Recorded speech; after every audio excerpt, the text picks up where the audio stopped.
Wende wana mwindo wete UDA is normal.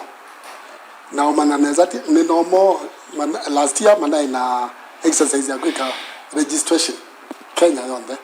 Lakini ya flop. Wineke nondo ando Kenya maina interest na UDA na leadership ya UDA.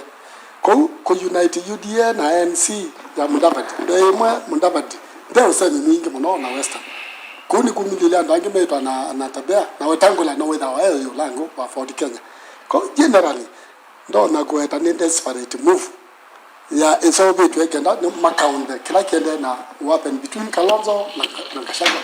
Nondo inone formidable force you get a coalition in a numbers.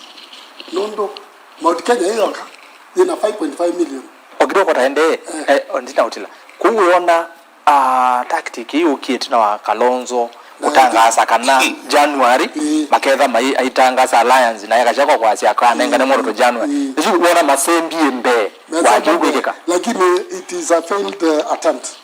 Nondo they don't have the numbers, you know numbers is in Gachagua na Kalonzo it is enough, it is 9 million na kuangalia na jenzi ile ilisekana around the country ile itatikala President Ruto yani victory ya 2027 ni round 1.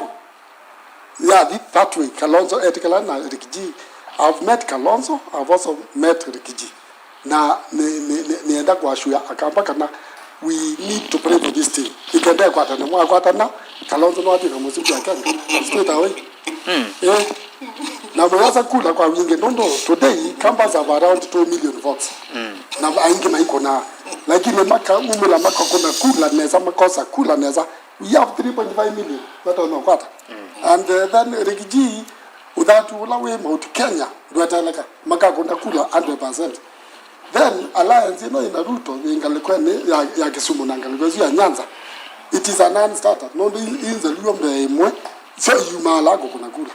Western ila divided sanction. Gemsisi across the country ikwenda President Ruto.